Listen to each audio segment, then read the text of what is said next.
السلام عليكم، ازيكم؟ عاملين ايه؟ يا رب تكونوا بخير. معاكم ياسمين نظمي من قناة جوري لتعليم الكروشيه. النهاردة ان شاء الله هنشتغل مع بعض شنطة كروس. هشتغل فيها بخيط مكرمية سلسلة. ده خيط بوليستر، سمك الخيط ده 2.5 ملي. بيجي شلات بالشكل ده كده، وانا بفك العقدتين دول وبلفهم بالشكل ده. هشتغل مع الخيط ده بإبرة مقاس 4، ينفع تستخدمي إبرة 4.5 أو 5. يلا نبدأ على طريقة العمل. بس قبل ما نبتدي، يا ريت لو أول مرة بتشوفيني يا ريت تشتركي عندي في القناة وتفعلي الجرس وتسيبي لي كومنت تقولي لي رأيك ايه في الشنطة وبتشاهديني من أي بلد. يلا بينا على طريقة العمل. هبدأ أول حاجة هعمل عقدة وهرتفع 50 سلسلة.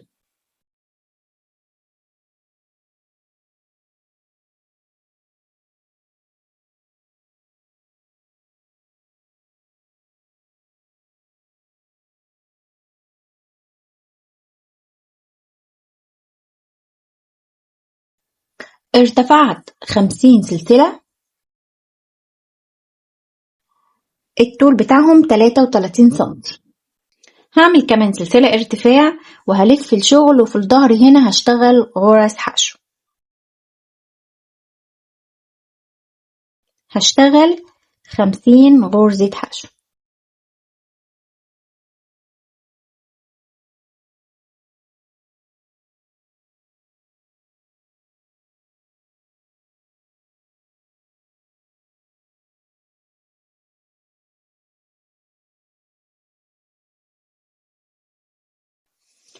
كده أنا اشتغلت 50 غرزة حشو، اشتغلت على كل غرزة غرزة واحدة. هسحب طرف البداية ده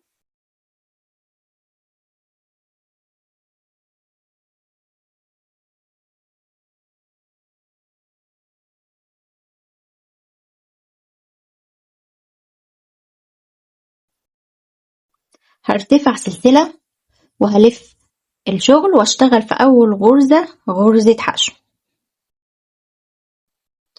بعد كده هدخل في الحلقة الطرف التاني ده اشتغل برضو حشو أو ارتفع سلسلة. الاتنين هعتبرهم عمود بلف. هي تعملي حشو بالشكل ده، يا إما تعملي حشو وترتفعي سلسلة. الاتنين هنعتبرهم عمود بلف. أنا هشتغل حشو وهشتغل في الضلع الأخير ده حشو. بعد كده هدخل هنا برضو في نفس المكان اللي أنا اشتغلت فيه الحشو، وأروح على الغرزة التانية بالشكل ده كده وهشتغل عمود بلف أمامي. هاخد لفة وهدخل هنا بالشكل ده كده وأشتغل عمود بلف أمامي. بعد كده الغرزة اللي جاية دي على طول هشتغل فيها عمود بلفة تحت الحلقتين. هدخل في نفس المكان كده واروح على المكان اللي بعده، بس هاخد لفة الاول بالشكل ده كده واشتغل عمود بلف. بعد كده الغرزة اللي جاية دي هشتغل فيها عمود بلفة تحت الحلقتين.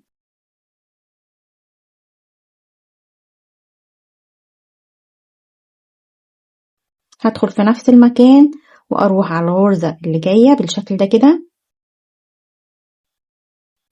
واشتغل عمود بلف،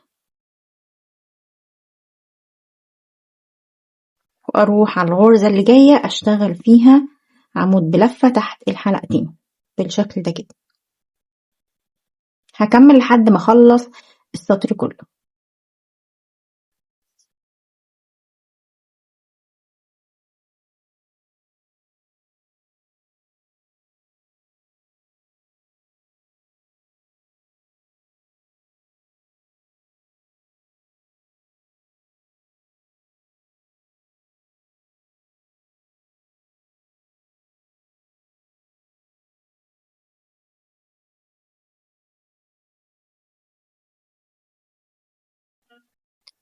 كده خلاص انا خلصت السطر كله. فاضل معايا اخر غرزة هشتغلها تحت الحلقتين، وكده معايا 50 غرزة. هرتفع سلسلة وهلف الشغل وهشتغل الغرزة اللي جاية دي غرزة حشو تحت الحلقتين. بعد كده هدخل هنا في الضلع الاخير ده وهشتغل حشو. كده اول غرزة انا اشتغلتها عمود بلفة تحت الحلقتين، هاخد لفة والعمود ده هبرزه لقدام كده واشتغله عمود امامي، والعمود ده اللي هو كان تحت الحلقتين انا هشتغله برضو تحت الحلقتين، والعمود ده كان عمود امامي اهو، انا هبرزه هنا وهجيبه عمود امامي.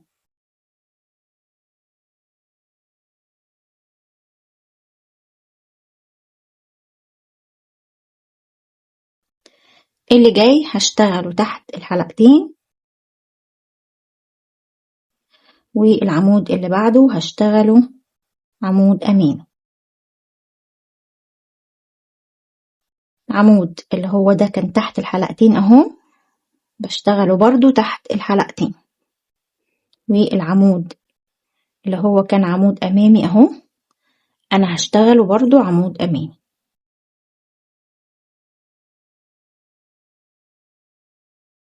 بالشكل ده كده انا هخلص السطر كله بنفس الطريقة، وهلف الشغل وبرضو هشتغل تحت الحلقتين وعمود امامي، وبعدين هبرز العمود ده كده عمود امامي، واللي تحت الحلقتين ده هشتغله تحت الحلقتين، وده برضو هجيبه بالشكل ده كده واشتغله عمود امامي. هخلص كده لحد ما ارتفع عدد سطور ونرجع نكمل مع بعض.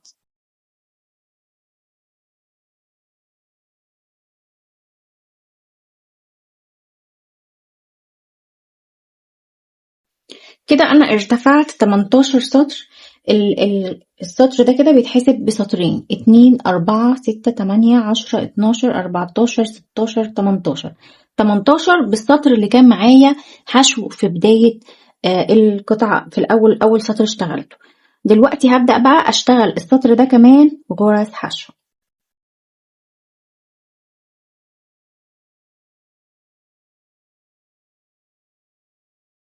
أنا ارتفعت سلسلة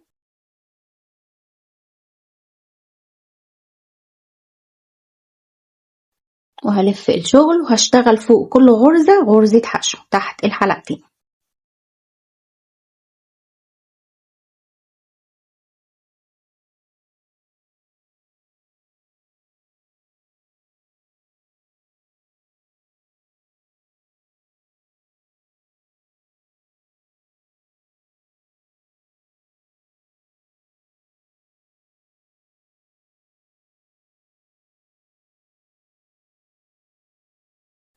كده خلاص انا خلصت السطر كله غرزة حشو.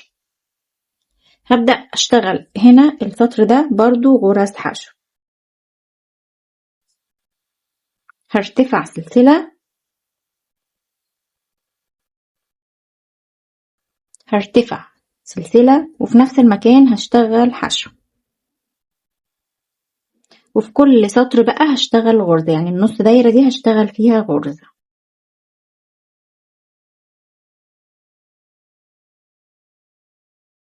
وهنا هشتغل غرزة.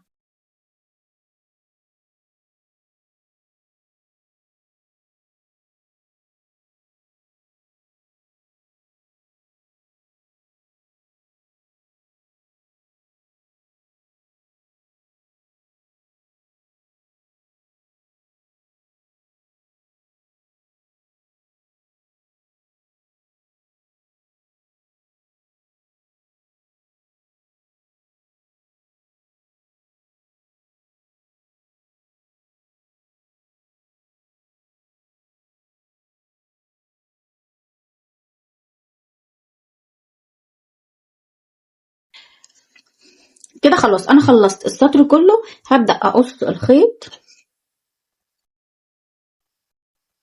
اخر غرزة انا ما اشتغلتش فيها اللي هي الغرزة اللي في الجنب دي، هشيل الخيط بالشكل ده كده وهسحبه.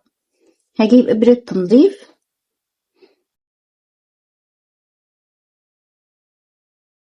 هدخل تحت الحلقتين هنا وارجع للحلقة الخلفية والنص دايرة اللي في الظهر دي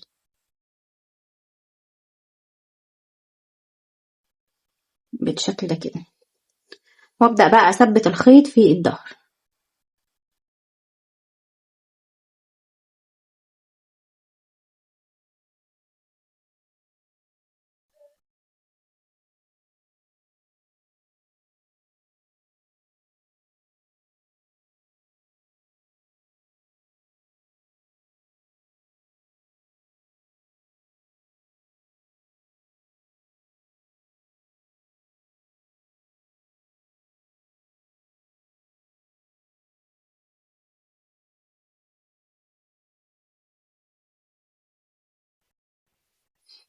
وزي ما خلصت الجنب ده كده انا اشتغلت الجنب التاني بنفس الطريقة.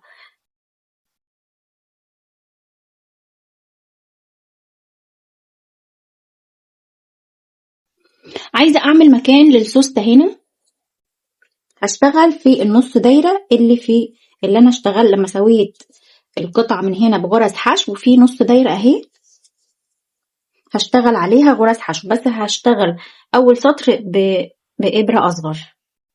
اجيب إبرة اصغر 3 او 3.5 وهبدأ اشتغل هنا في النص دايرة اللي هنا دي.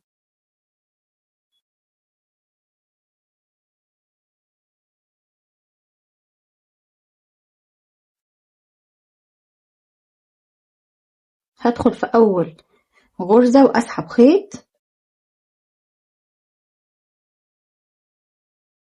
هرتفع سلسلة وفي نفس المكان هشتغل حشو.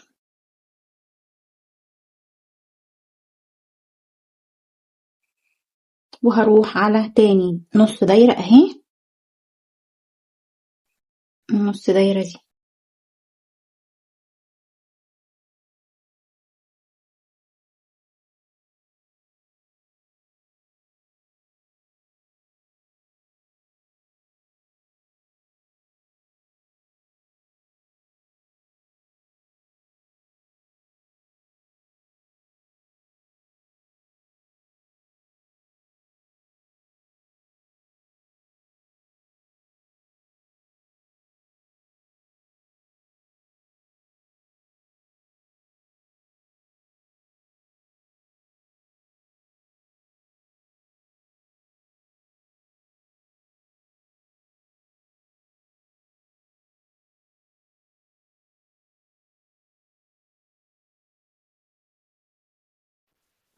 هكمل لحد ما اوصل لاخر السطر. كده خلاص انا خلصت السطر كله. هرتفع سلسلة وهشتغل بقى بالإبرة بتاعتي، هلف الشغل وهشتغل فوق كل غرزة تحت الحلقتين غرزة حشو.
كده انا اشتغلت الاتجاه ده سطرين لمكان اركب فيه السوستة، والاتجاه التاني فاضل معايا اشتغل الجوانب، جوانب الشنطة. انا بدأت في البداية خالص كان معايا 50 سلسلة، خليت 20 سلسلة او 20 غرزة للامام و20 غرزة للخلف و10 غرز هخليهم للجنب. تمام. هبدأ دلوقتي اعمل عقدة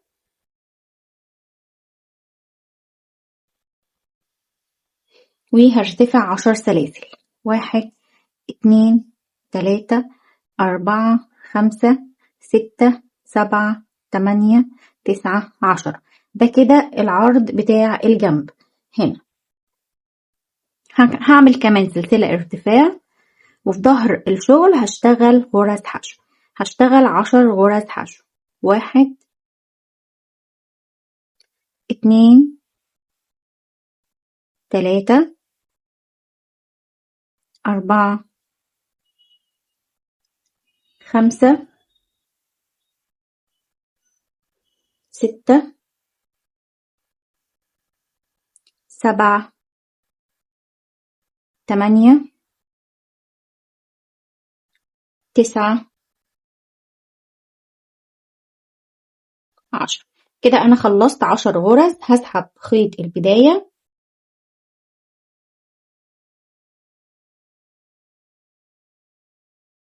هرتفع سلسلة، هلف الشغل، هفوت أول غرزة وهشتغل في الغرزة اللي بعدها حشو. كده أنا عملت تناقص أول غرزة.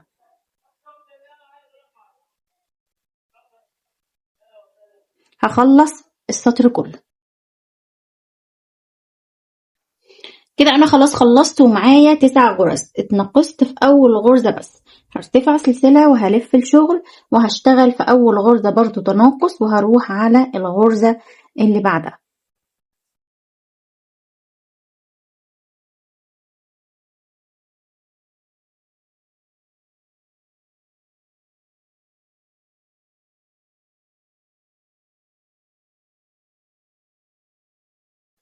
كده أنا عملت سطرين تناقص. معايا كده 8 غرز. هرتفع سلسلة وهلف الشغل وهسيب أول غرزة واروح على اللي بعدها وهشتغل فيها تناقص.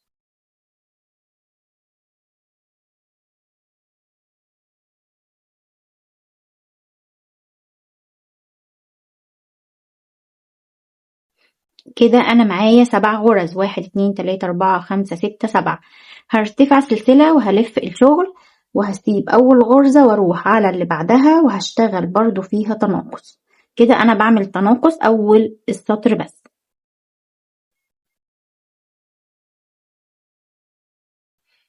وكده أنا معايا 6 غرز.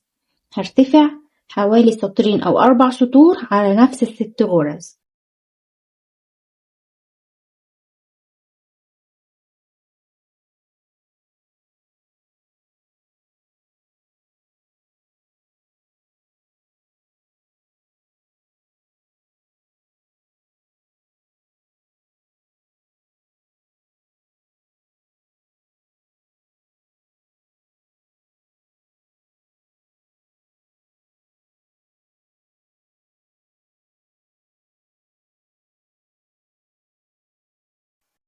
كده بقى معايا 2 4 6 8. هعمل كمان تناقص.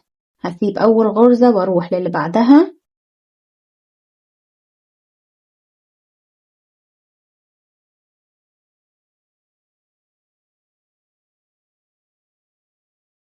كده أنا معايا 5 غرز. هرتفع كمان سطرين على ال5 غرز.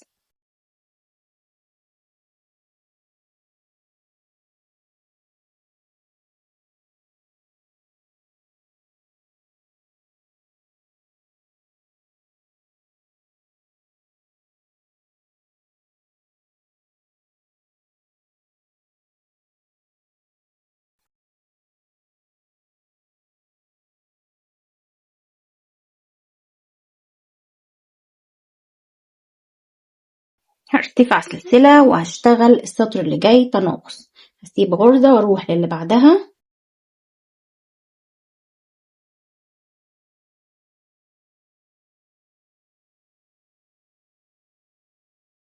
وكده معايا أربع غرز. الأربع غرز دول في مسافة ال4 سطور اللي هم هركب فيهم السوستة. فأنا المفروض أكمل بقية السطور على ال4 غرز دول. أنا المفروض أرتفع 20 سطر. معايا منهم 2 4 6 8 10 12. هرتفع 8 سطور على ال4 غرز.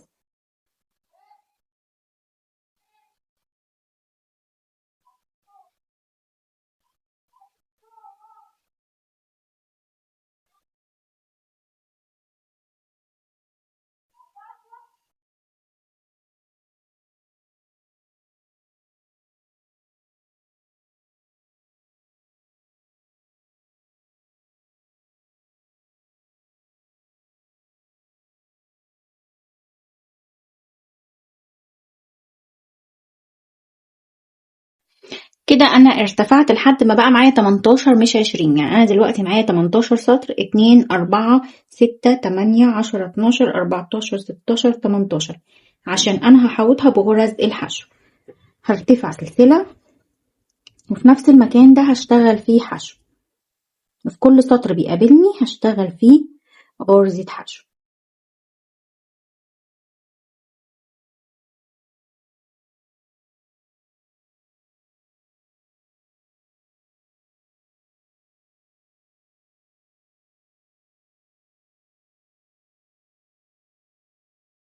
كده انا خلاص خلصت السطر، وصلت هنا لأول غرزة تحت خالص هشتغل فيها غرزتين حشو، 1 2، وهكمل في كل غرزة هنا غرزة واحدة ما عدا آخر غرزة هشتغل فيها 2.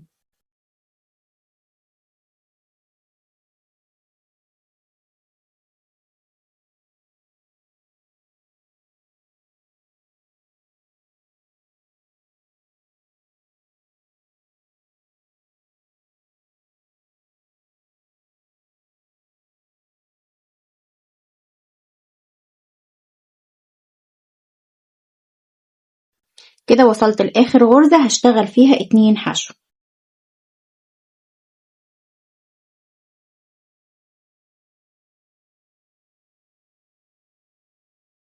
هكمل هنا في السطر ده في كل غرزة غرزة واحدة.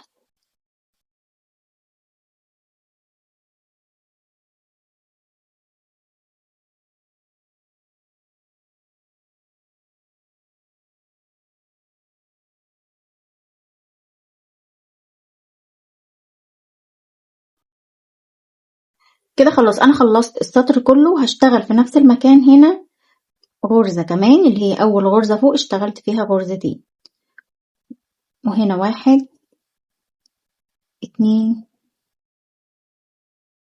3، وفوق السلسلة دي هشتغل الغرزة الرابعة. مش هقص الخيط عشان الخيط ده اللي هشبك بيه الجنب.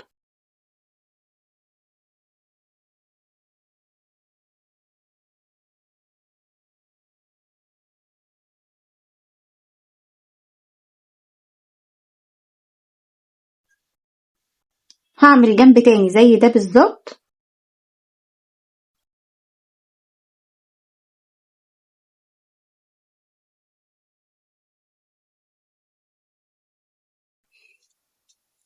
كده خلاص انا خلصت الجنبين.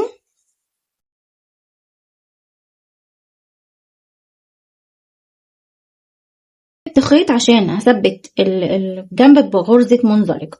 هبدأ دلوقتي اخيط السوستة، يعني انا ده اقرب لون لقيته للخيط، المفروض لون تاني مختلف عن ده بس ده شغال يعني. هبدأ دلوقتي اخيط السوستة من الاتجاه ده. هقص.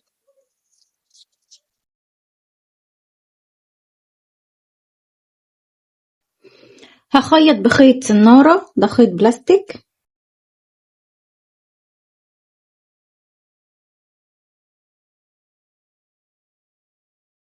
ده مقاس 30، ممكن تخيطي ب40 عادي. هبدأ دلوقتي بقى اخيط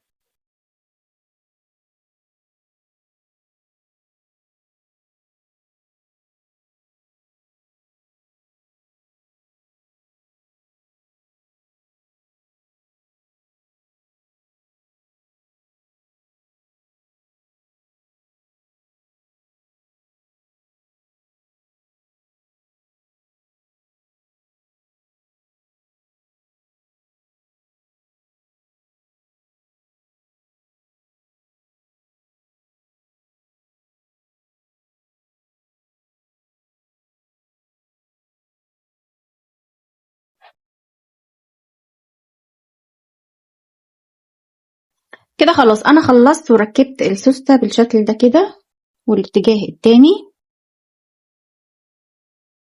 هبدأ دلوقتي اثبت الجناب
اعمل اليد هحتاج جنش كاس زي ده، تمام، او اللي هي بجنش برضو، اي حاجة، الاتنين شغالين. انا هعمل اللي من غير جنش.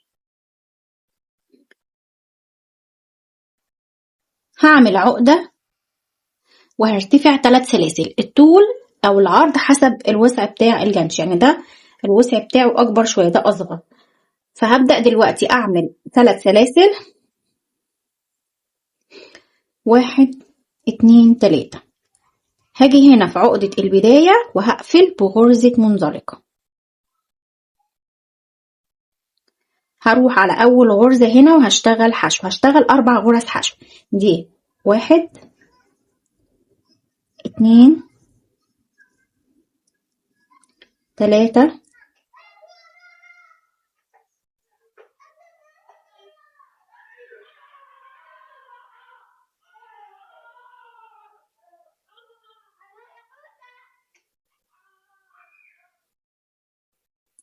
و4. 4 دي اللي هي كانت غرزة المنزلقة. كده انا معايا 1 2 3 4 غرز.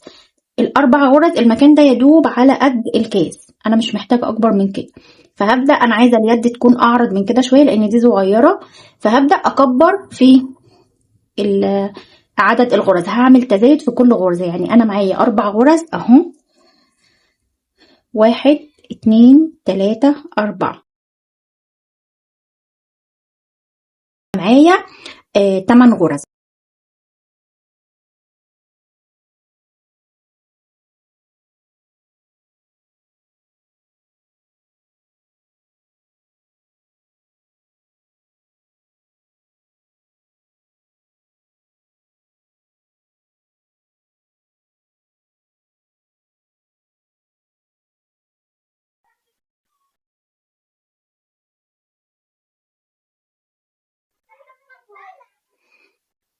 هشتغل الاول قبل ما اركب الكاس، هشتغل فوق كل غرزة غرزتين، يعني الغرزة اللي جاية دي هشتغل فيها تزايد 1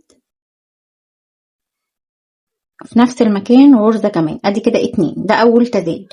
الغرزة اللي جاية دي على طول هشتغل برضو فيها غرزتين، 1 2. كده انا معايا 2 تزايد. الغرزتين اللي جايين برضو هشتغل فيهم تزايد، ادي 1 2. كده انا معايا 3 تزايد. اخر غرزة اهي الرابعة دي هشتغل برضو فيها تزايد. كده انا معايا 8 غرز، لو عديتيهم هتلاقيهم 8. 1 2 3 4 5 6 7 ودي 8.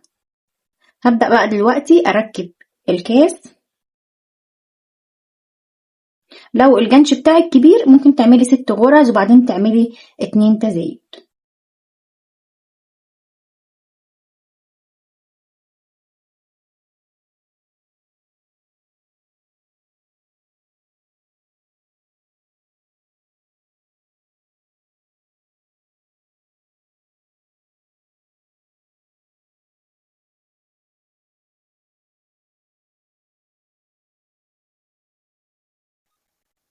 كده انا معايا 8 غرز، هشتغل على ال8 غرز دول، هشتغل عليهم كل غرزة غرزة واحدة.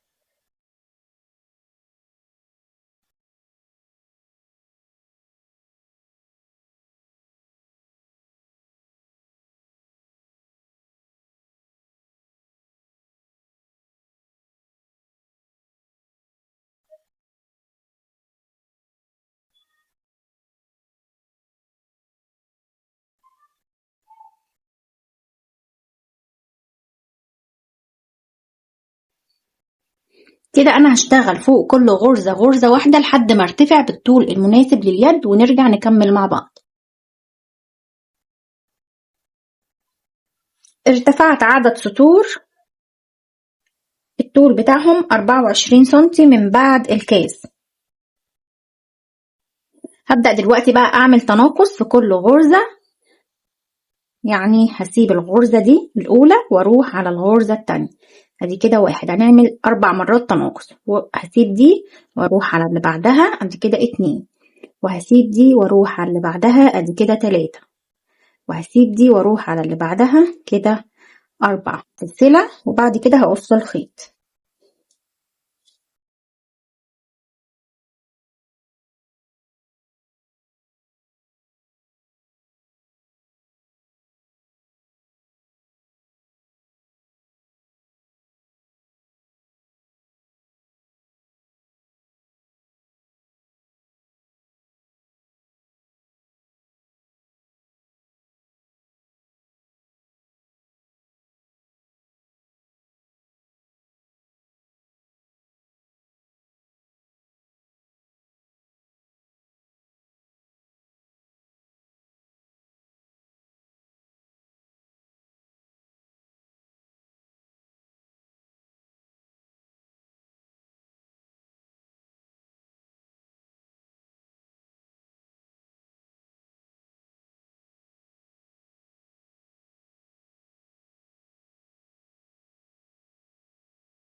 كده حبايبي تكون الشنطة خلصت معايا. الشنطة أخدت 550 جرام خيط مكرمية سلسلة. إن شاء الله بإذن الله تنفذوها بكل سهولة وتعجبكم. لو عجبك الفيديو ما تنسيش تحطي لايك للفيديو واشتركي في القناة وفعلي الجرس وسيبيلي كومنت وقوليلي رأيك ايه في الشنطة وبتشاهديني من أي بلد. انتظروني إن شاء الله في فيديو جديد والسلام عليكم ورحمة الله.